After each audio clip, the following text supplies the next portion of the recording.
Hello, everyone, and welcome to the Eagle webinar series. Today, we are going to be talking about the path to geospatial excellence. And my name's Nathan Hazelwood, and I'm joined today by my colleagues Robert Mee and our special guest from Esri, James Pardew.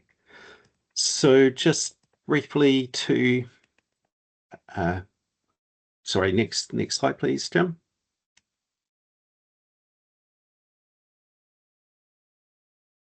So, as I said, my name's Nathan Hazelwood. I'm a principal consultant at Eagle Technology.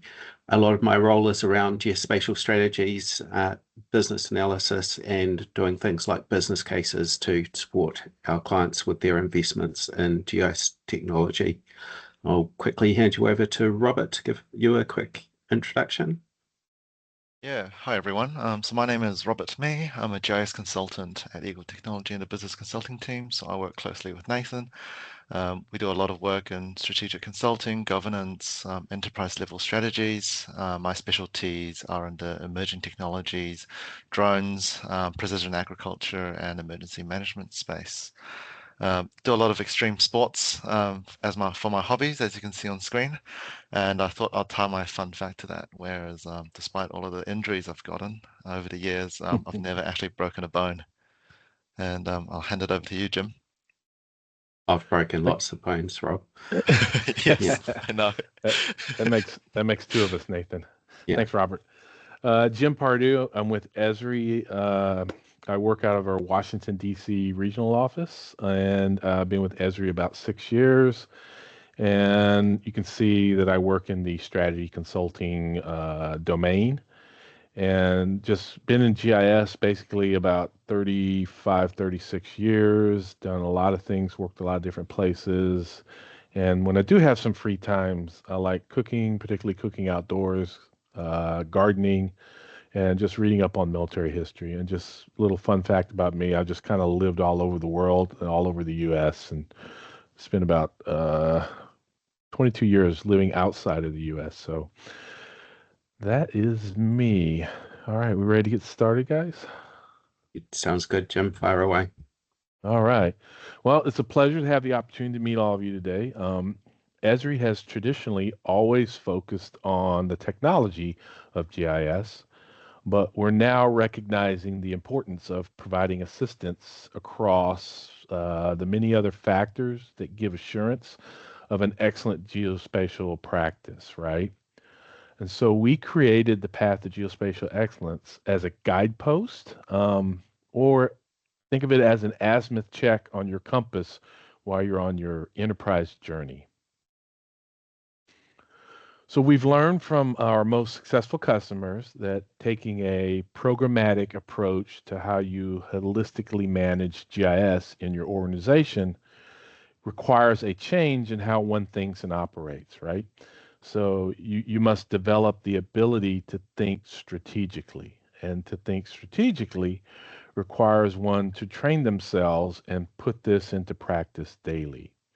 So, in essence, you're training yourself to visualize the impact of decisions you make on your GIS program, and then to anticipate the second and third order effects of those decisions, and then proactively act to mitigate risk and set the conditions to overcome anticipated obstacles. So we call this taking a strategic geospatial approach to managing GIS. So why is this important? Well, because the days of GIS as a backroom map making only niche function, they're gone, or they should be, okay? Location technology should be embraced as an enterprise solution and an organizational capability. That is what those who are the most successful at leveraging the full power of GIS are doing. It's no longer just the map makers in the backroom office. So it requires GIS managers who can effectively manage GIS as a program that's integrated into the business. It requires executives and leaders who understand the power, benefits, and value that spatial awareness brings to their business.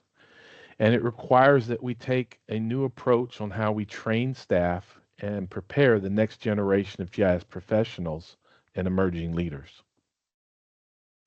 So this is why we developed the framework. We call it the Path to Geospatial Excellence because we think all GIS professionals are always on a journey to achieve excellence. We believe in this so much that we created a website that lays out the framework and provides some resources. Even though we just launched this last April, to us, it's already in the process of being redesigned as we continue to interact with successful users like yourself and learn from you what works best and what you all feel is needed to be successful. So we believe in supporting you via this approach so much that every single year on the Sunday before the Esri International User Conference in San Diego, California, we host an all-day summit called the GIS Manager Summit. This year will make the 12th year of the summit, and last year we had nearly 500 attendees from all around the world, and those numbers continue to grow every year.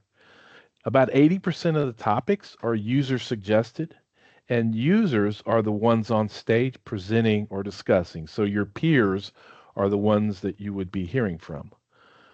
Esri simply provides the venue and facilitates the conversations. This is a GIS leader professional development and network gathering, and it's built around the Path to Geospatial Excellence framework.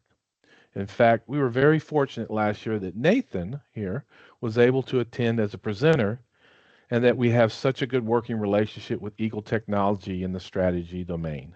And now I'll turn it over to Nathan.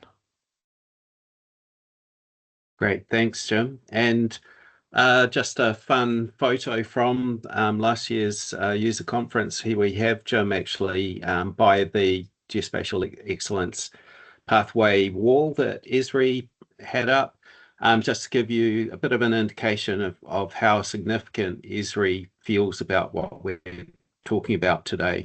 It's a really important big topic for all of us to be thinking about. So what does the Path to Geospatial Excellence actually set out to do? Well, it provides a lot of common focus areas. These are areas where a lot of GIS teams have challenges or issues that they might need to resolve.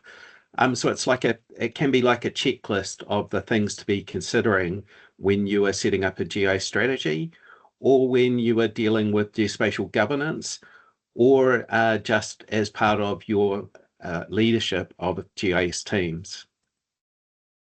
So the next step in the process really is to look at that checklist and find the things which are going to be of the most importance to your organization. And as we know, every organization is different and there's different sizes. People are working in different industries. There's different levels of maturity in terms of geospatial usage.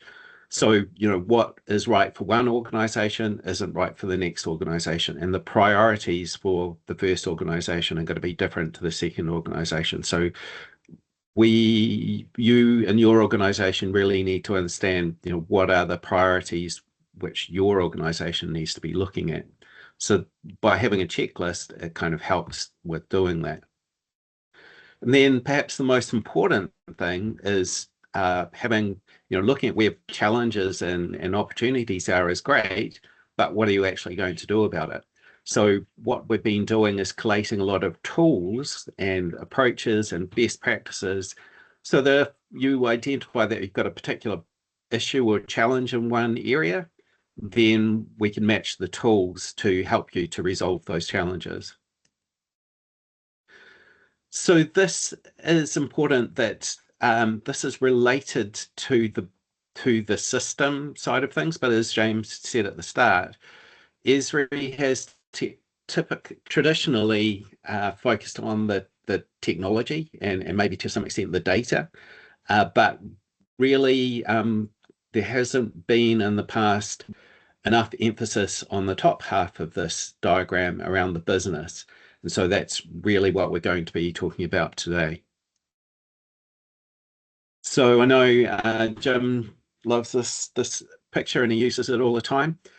A lot of us have come from a technical background, and a lot of GIS people, we're more comfortable on the under the water in this particular image. If you're swimming under the water, it's nice and calm and quiet, and sometimes you can sort of lie down at the bottom of the pool, and you can't hear the noise from outside. It's quite pleasant.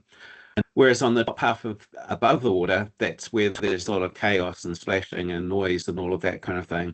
And for a lot of geospatial professionals, we prefer being down in the nice quiet under the water, looking at data and doing some analysis and those types of things, which is absolutely necessary, but we find that it's challenging to deal with the things at the top half of the screen here around governance and engaging with executives and doing return on investment analysis and all of those types of things. So really what we're talking about today is some tools and approaches to help all of us to get better at doing the things in the top half of the photo here. It's important to note that the path to geospatial excellence is complementary to another website and set of resources that Esri has been putting together called the Well Architected Framework, which perhaps a lot of you might have heard a lot more about.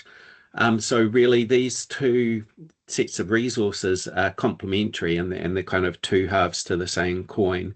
And if you get everything right with those two halves, then you've got a much better chance of having a really excellent GIS operation. So what is the path to geospatial excellence? It's a collection of common characteristics for organizations to be successful. So it is a framework. It provides a structured approach. Parts of it are self-help, and there's a lot of resources in that website that James mentioned at the start, where for some organizations that might be all that you need. But for other organizations, if you want to build a geospatial strategy or something, it's kind of a gateway into finding out more about all of those topics which are important for developing a geo strategy.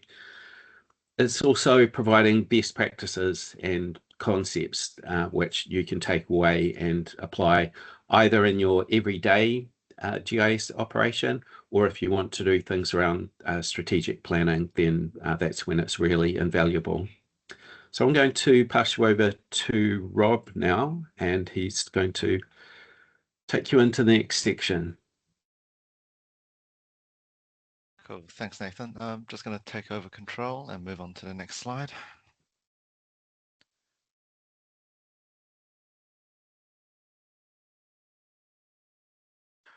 Awesome. So let's take a look at the path to geospatial excellence. So here we can see that it consists of 5 key pillars. So these are non-negotiable, and which means that they're not a kind of a pick and choose. All successful GIS programs or practices are able to address and develop each of these pillars at the same time. And to just take a brief overlook at the top, we have focusing on aligning with the business. So being able to identify why we are doing things. And then going around clockwise, we're establishing solid governance. So how we'll be doing it and how we will measure and ensure success. And then building a reliable and sustainable systems. So the tools that we will be using. And going around further, we have conducting an engagement through your user ecosystems. So who is it for and how does it help them? And rounding it off, we have building capacity. So focusing on our workforce. So ensuring that we're able to deliver successes and capabilities in reasonable time.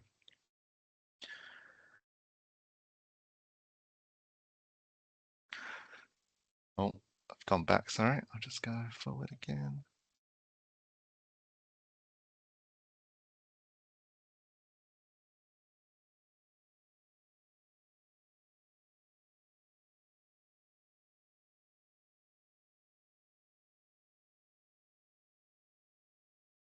There we go. So again, there are 5 pillars, and where each of these pillars consists of numerous focus areas.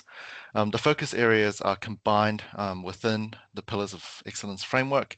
And as Jim mentioned at the start of this presentation, we do expect that these focus areas are going to change and also modify over time as we continue to learn and interact with you guys and the likes of your organizations and practices.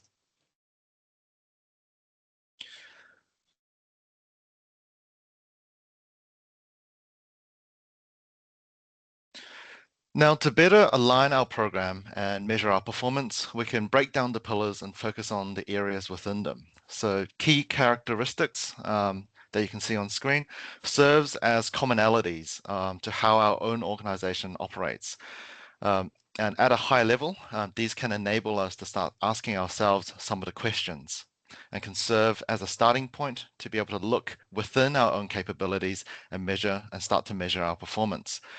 But what is a good way to gain a holistic view of our GIS program? Something that we can measure, maintain consistency, and also track progress as we develop our skills. So I'm going to hand over back to Nathan, who's going to be introducing the structured framework for the path to geospatial excellence.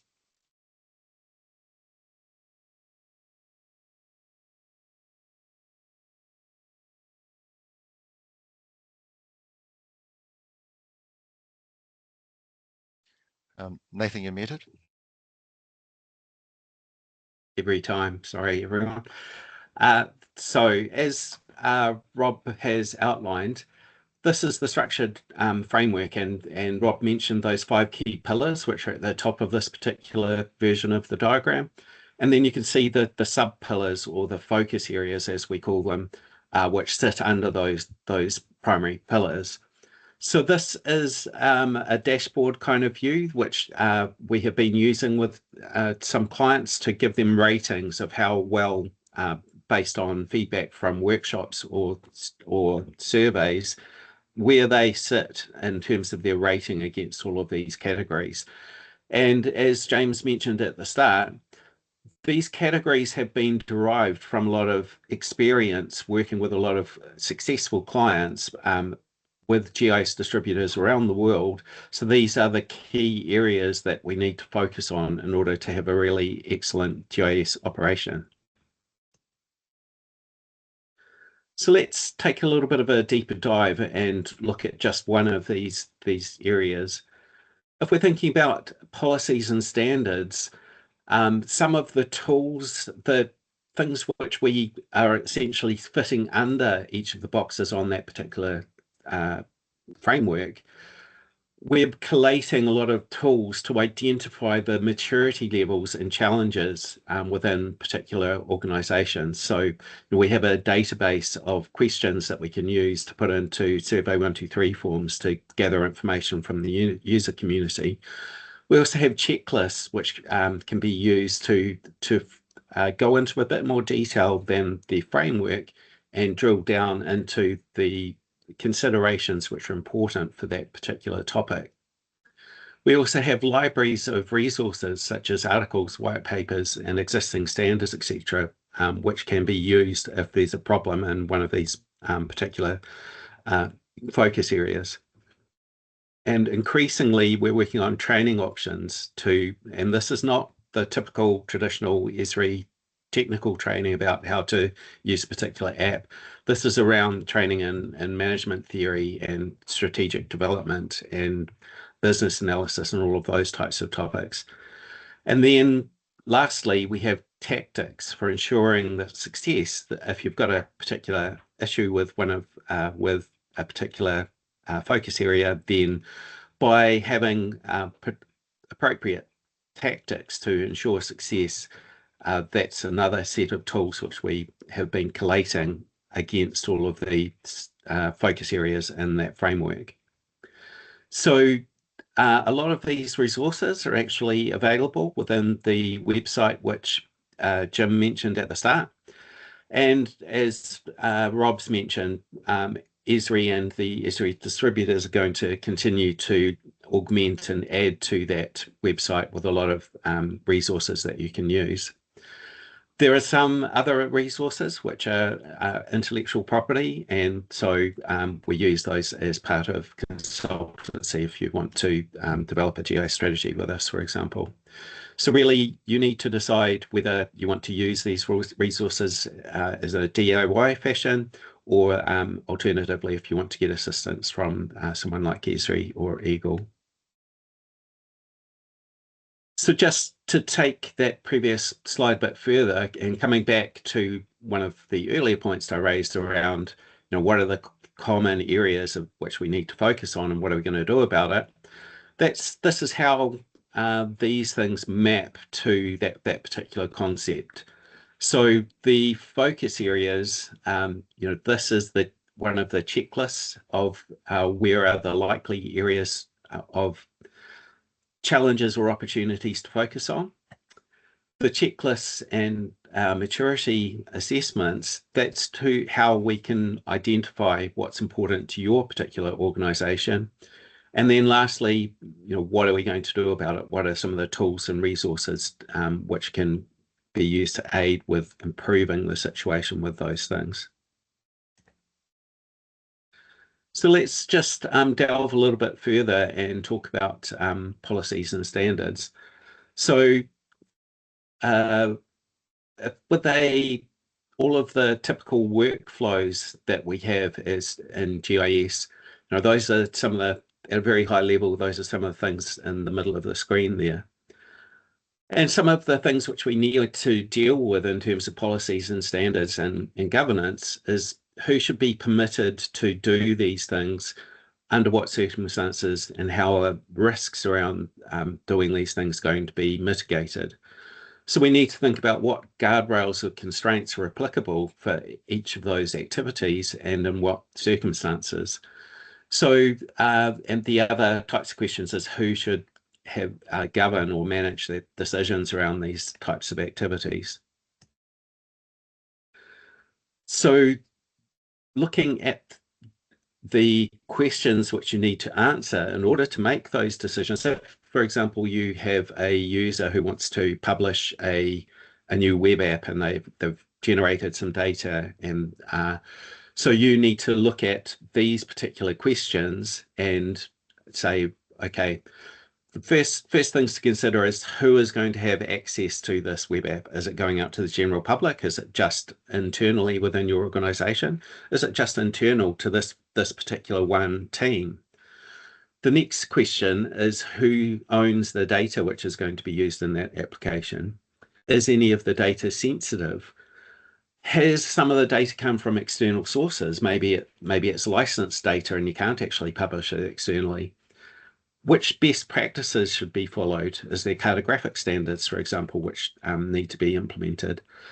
And is there also from a GIS enterprise perspective, is this going to be a short-term or a long-term proposition? Is it going to be something which one team is just going to be using for a few months and then it's going to be stopped? Or is it likely to become an enterprise-wide tool which is used by hundreds of people within your organization? And lastly, what is the impact of doing a particular, setting up a particular app going to have on the overall health of the system? Is it going to put a huge load onto your servers or something like that? So just to give you an idea, and I'm not going to take you through this whole thing, but these are some of the approaches that we used with organizations to look at the governance considerations. And I know this is a very busy, detailed slide, but it's just giving you an indication of how we work with organizations to look at those questions.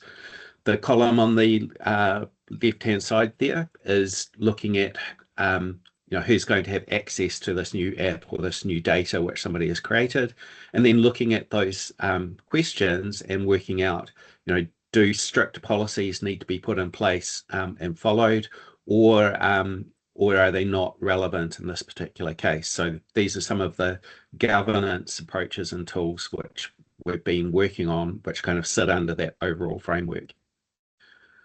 And so some of the other things to consider with this is putting in place the policies and guidelines.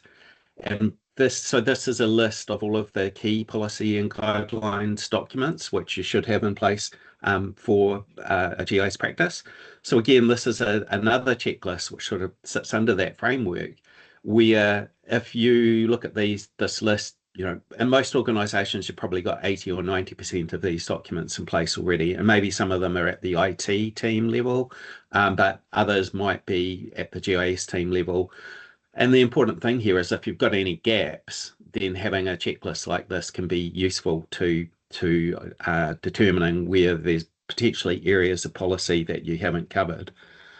And so some of the other resources which we've been building up, which sit underneath that framework, for all of those policy documents, we actually have a library of templates which we've built up, which have the best practices and things from a GIS perspective.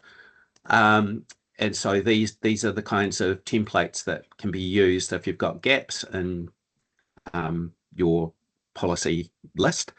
And these have a very much a GIS focus, which is a bit different if you've got, you might have IT policies covering some of these things, but this has information focused on the GIS dimension. So that's an example of some of the types of libraries of resources that we're building up that sit under the path to geospatial excellence. And so this is another model that we use when we're thinking about geospatial governance and looking at the different types of controls and guardrails which you can have. And so thinking about where there are potential gaps or areas of improvement which you might want to put in place when considering geospatial governance and policies and standards. And then, this all gets drilled down, and I'm not going to go into the detail here. The reason for showing you some of this detail is just to give you the understanding that, this is some of the things which are going on under that framework. We're building up all of these resources in a way that they can be associated with those areas in the framework. And so if you want more information about a particular topic, then we have these types of resources which are being created.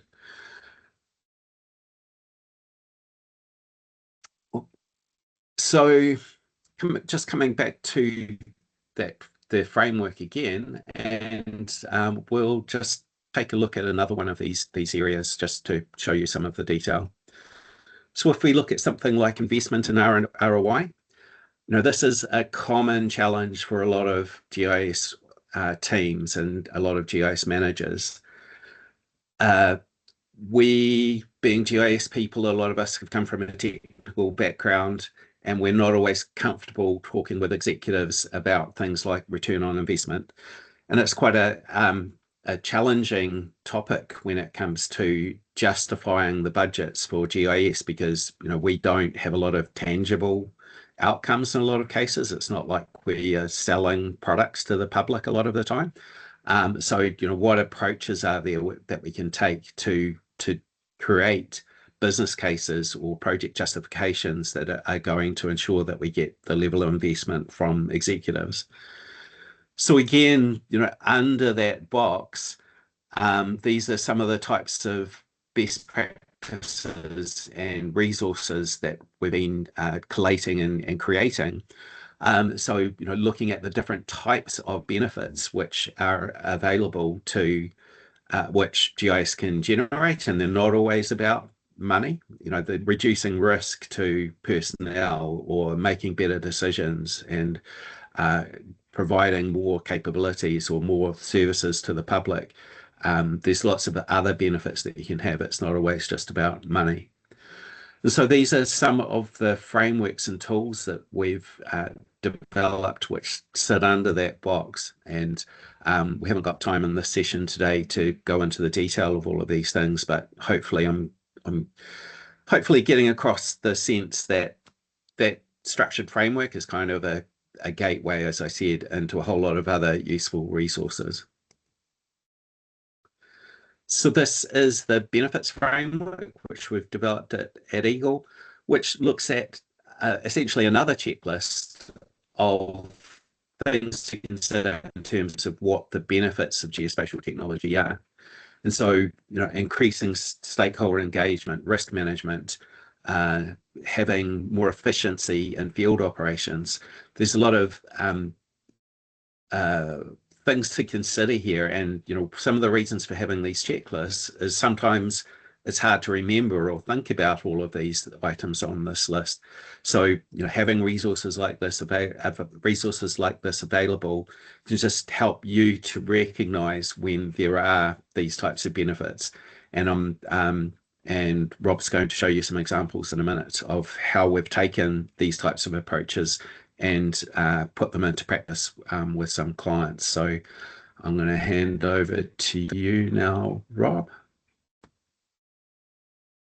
Oh, I'm just taking over control.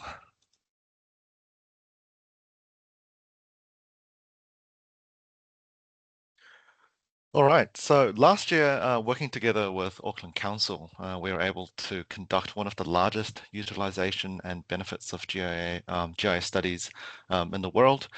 And through numerous in-person and virtual engagements and 4 surveys which target specific types of user groups, we were able to obtain over 1,000 detailed responses from both council staff on how they utilize GIS and how it benefits them, as well as the general public who are using the geospatial tools and resources offered by the council.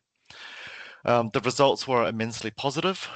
All council staff indicated that geospatial technology is being essential to fulfill their team's responsibilities, and 98% indicated that geospatial technology provides essential or important benefits to the way that they're working.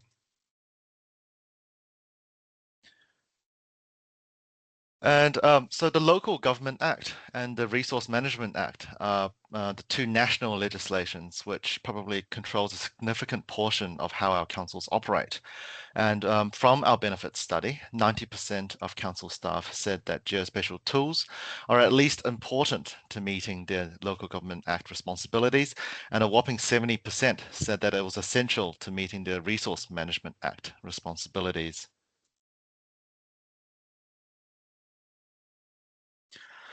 And oh, I've gone one too far ahead. I'll skip back. And the way geospatial technology benefits users are not uniform. And in fact, the examples of benefits that survey participants enjoy in their work cover a spectrum of topics and methods as well as disciplines.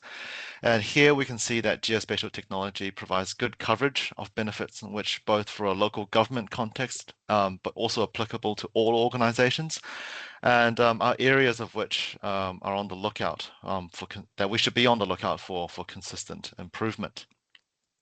So a successful geospatial program not only benefits an organization financially or through productivity, it also improves the quality, satisfaction, and reduces risks, improving the overall performance for everyone that is involved. So I hand it back to Nathan, where we'll explore on how we can apply the Path to Geospatial framework to help you realize some of these benefits. Thanks, Rob.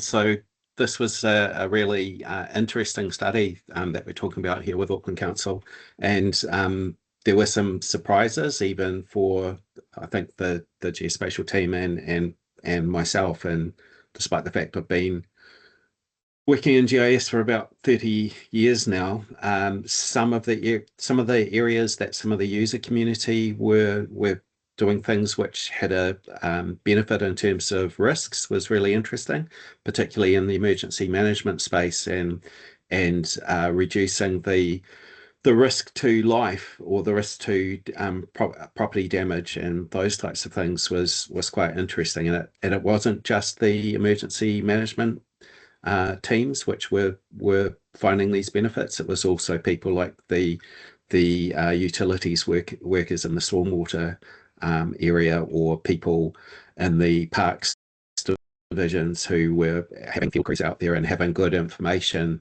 about risks and about ensuring that they were working on the correct pipe and those types of things. There were a lot of benefits which we didn't realize until we undertook this study. So that was really fascinating even for me. So how do we go about applying the framework? These are the key steps that we use when we're developing a geospatial strategy.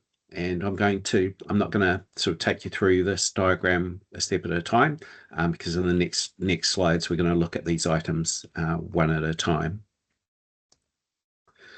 So in the proposal stage, if you want to do something like proposing a strategy to your executives, then having things like that framework is a really useful tool to inform your executives that these are some of the things which you want to look at, and to say that this is a best practice that's come from Esri, gives it credibility, gives you credibility, and it's really easy thing to talk to executives about, or to put into a document to say these are the things that we want to evaluate.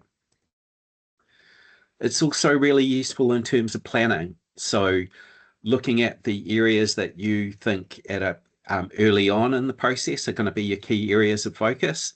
Um, quite often a GIS manager will have a pretty good understanding that they already know that there's particular challenges in particular areas. So when you're looking at planning strategically, you already know that there's going to be some areas that you want to spend a little bit more time on than some of the others. It can also be useful sometimes to rule out certain areas that you know that you don't need to focus on. So we've had some cases with a couple of clients recently where they had a restructure of their organization happening. And so they said, right, we don't want you to go anywhere near that because it's been dealt with by a different team. And, we don't want you to come in with a strategy and muddy the waters in that particular area. So just leave that part out, and that's being dealt with separately. So that kind of makes it easier to know what you need to focus on when you're doing a strategy engagement. It can also be used for structured meetings. So, if you're having a team meeting to plan with your team what you want to focus on for the year, you can have that framework up as one of the slides in your presentation, and you can discuss items on that framework with your team. And it's another way of using that as determining the areas of focus which your team might want to focus on for the coming year. It's also used in evaluation. So as I mentioned at the start, we have a very large database of questions that we can put into Survey 123 forms to look at different aspects of strategy and governance and so on. So we have those questions categorized by the elements in that geospatial framework. So that makes it very easy for us to when we're coming to process the data that comes out of the surveys, to be able to say, okay, we've identified that there's particular issues in these particular areas, and some of the feedback from the user community is saying that they really want to focus on this particular element. And this is to complement, of course, the technical side of things, which can be a bit different, and to ensure that all of the bases are covered. It's also useful to use this as an index, really, to a knowledge base. So I'll just show you what one of the resources that we've built up internally at Eagle. So we have a huge library of hundreds of documents and best practices and management theories and white papers from Esri, and articles from Deloitte and KPMG, and all sorts of other organizations, the United Nations, the European Union, lots of different authoritative sources about topics to do with that framework. So what we have done is, you'll see here, this is an index where we have those pillars that we've been talking about, and then the focus areas under the pillars. So if we have a particular interest in one of these items, I can just click on here and focus down out of all of those hundreds of documents to just the documents which are important for that particular topic. And this helps us to recognize and to get the required information that's relevant to a particular organization. And so this is our way of organizing our massive knowledge base so that we can quickly drill down to find resources which are going to be useful to a particular client in their particular situation.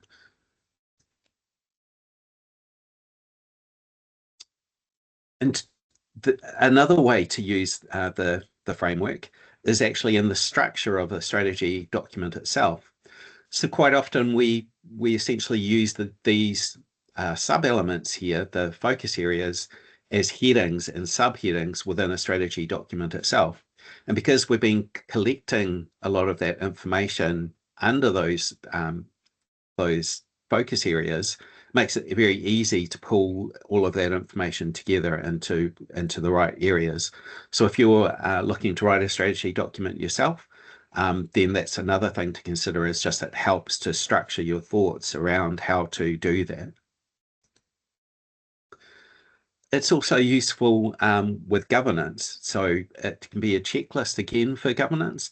And it can also sort of give them indications that if there's a driver within your organization that's come from the mayor or the minister or the president or whoever it is, that there's particular areas that they want to focus on, then, from a governance perspective, you can identify different areas that should be implemented, or different approaches that should be implemented to make improvements in those areas. Can also be used for program building. So as part of planning projects and initiatives in your next annual plan or something like that. And it can also be used to monitor progress against your something like an annual plan or a strategy. So obviously things change over time. And so by using something like a dashboard of these different focus areas, you can tell whether your team is making improvements in a particular area, or whether new challenges are arriving.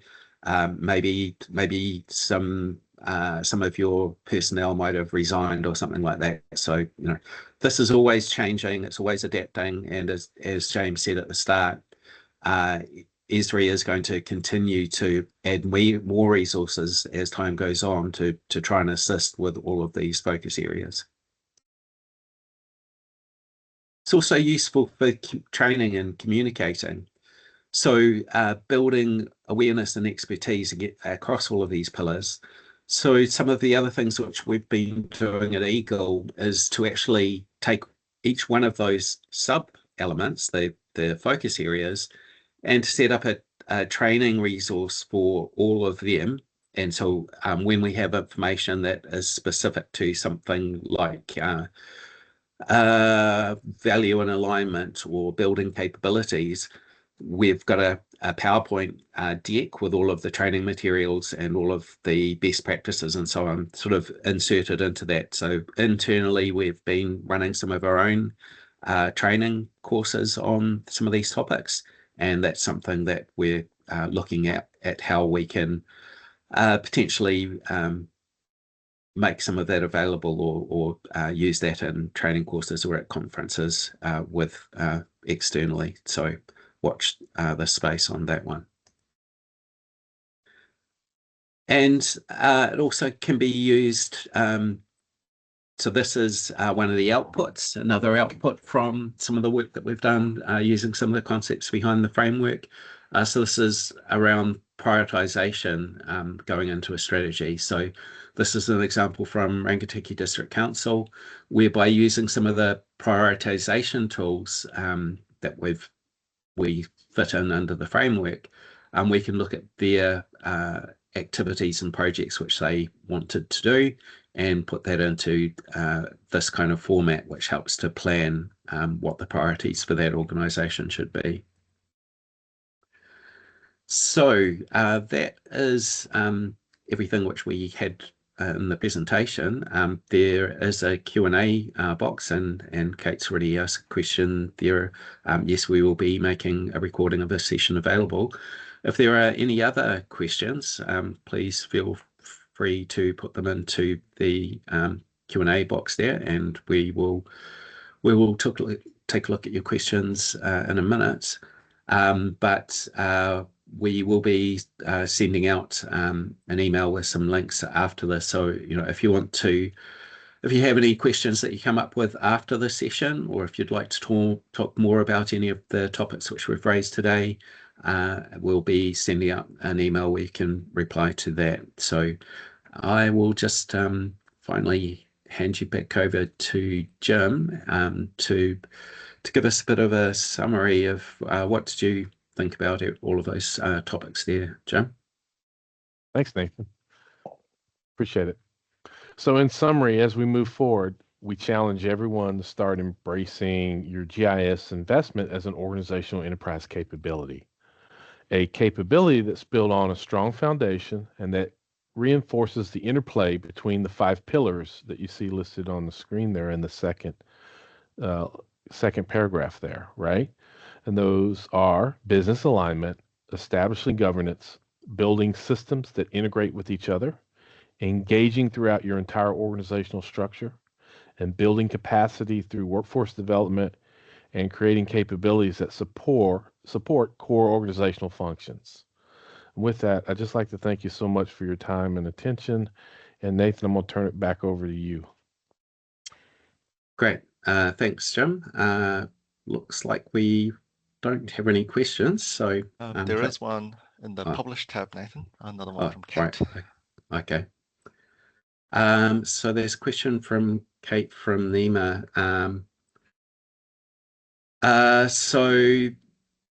Kate's question, if people can't see it, is these are amazing resources. Can you please explain the terms of use to use/modify these for your own organization's use? So the response to that, Kate, is there's a lot of freely available resources, both on the Path to Geospatial Excellence website, and then there's links from that website to other resources. So there's a vast amount of resources which is being published by Esri. In general, a lot of those resources are free to be used within your organization, and the sort of use terms for them is pretty open.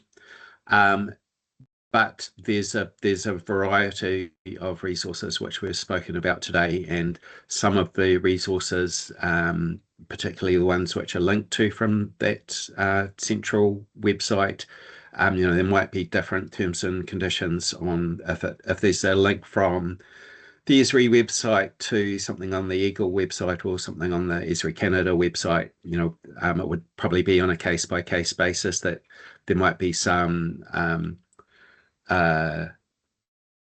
of the different types of permission settings around giving credit to the authors and those types of things. It's probably a case-by-case basis for some of those documents. And then some of the other resources are kind of intellectual property of Esri or Eagle or whoever else, right? And so those resources, it's kind of a case-by-case basis, but there is a lot of information which is being published, and we'll be continuing to augment that and add more and more, which is freely available over time. Might actually just let Jim have a comment on that as well. Jim's more across all of the sort of terms of use from an Esri perspective. What's your feeling on that, Jim? Well, we created the framework just to provide it to customers to use, for users to use, GIS managers to use. I don't. If you want to modify it to adjust to your organization, I mean, we don't see a problem with that. What we're just trying to provide is one that's a common framework and a common language, but modifying it slightly for your organization so that you know what it exactly means to you would be fine. Does that kind of answer the question that was asked? Or? Sure. Yeah. Yeah. So there's a couple of other questions here. One from Carl.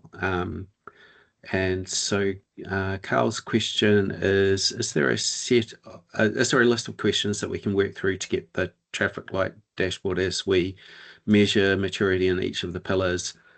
It sounds somewhat similar to the Slim Jim framework. Um, Jim, do you want to comment on that one as well? Yeah, actually, I just first of all, I just got an email from the makers of the Slim Jim framework last week, and they're modifying their framework to match the pillars within ours. So if it looks similar, it's going, at least from the pillar perspective, here soon it's going to look exactly like it. So even they've even decided to adopt this the terminology in this. Um, are there a list of questions? No, we don't have a list of questions yet set up. That's something we're working on. However, we do have a list of definitions. So for example, if you didn't know exactly what human capital management means in the focus area under capacity, we have a definition that kind of explains that in terms of the realm, from a geospatial lens. So if you need if some of these aren't self-explanatory and you need those, we can actually provide those to Nathan and he can and Robert, and they can provide them as well. Sure. Thanks, Jim. Just to add to Jim's points there, so Carl, as I mentioned early on in the presentation, every organization is different and every situation is different, and the challenges that different organizations are having are different. And so that's one of the reasons that we have a big database of a whole lot of different questions, because different organizations, if it's a defense, if it's an army organization compared to a charity organization compared to a central government or local government organization, we kind of tweak the questions that go into surveys when we do this sort of maturity analysis. So it would be quite difficult to have one set of questions that's going to suit everybody. Slim Jim to some extent does do that, and at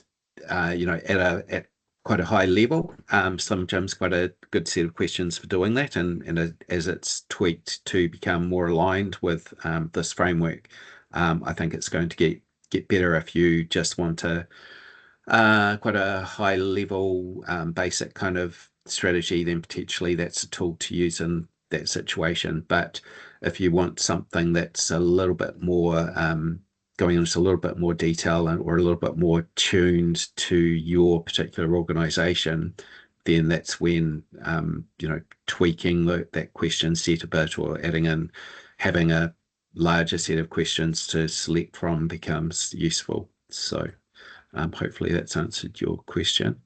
There's a question from Abdul Latif. I hope I pronounced your name correctly there. Apologies if I didn't.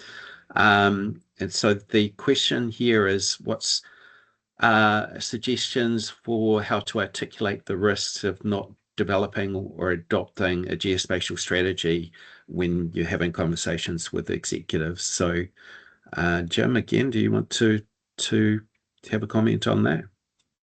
Yeah, sure. Um,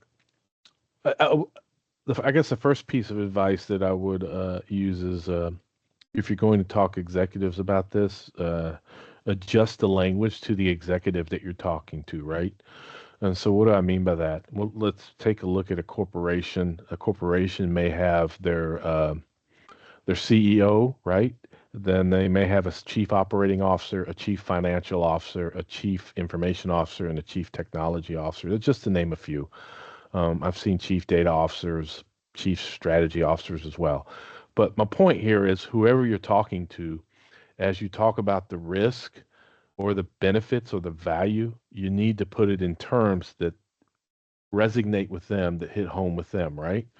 And that's different because they're interested in different things. They're all concerned about different challenges, and they're all looking to make different impacts in the organization. So I would say first thing would be to get to know what it is that your executives are responsible for, what kind of challenges they're dealing with, and then when you talk to them, talk to it in those terms, right? Um, when you do that as well, another piece of advice would be to stay away from GIS or geospatial terminology. Use the terminology that they understand. Um, in Try to couch it in terms of saving time, being more efficient, saving cost, saving person hours, um, making your data more accurate, getting the organization to get on the same boat together, figuring out a way to leverage the limited resources when in the organization so that they're being leveraged in a more efficient manner. See, these are things that no matter which executive you're talking to, they understand in those terms, right? Once you start going down using words like geodatabases and using such terminology, I think a lot of them their eyes glass over. But if you say we're wanting to get all the business units together to determine a way forward so that we can make geospatial solutions that help you leaders make data-driven decisions and make you more situationally aware, that resonates with them more. I hope that helps out some. Great, thanks for that, Jim. And just to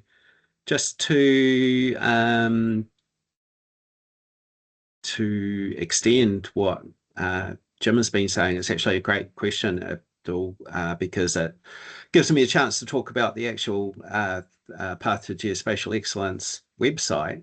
And for your particular question, these are some of the reasons why Esri's put this website together, right? So these are those 5 pillars that we've been talking about are on the homepage here, and then you can drill down into more detail about those particular questions.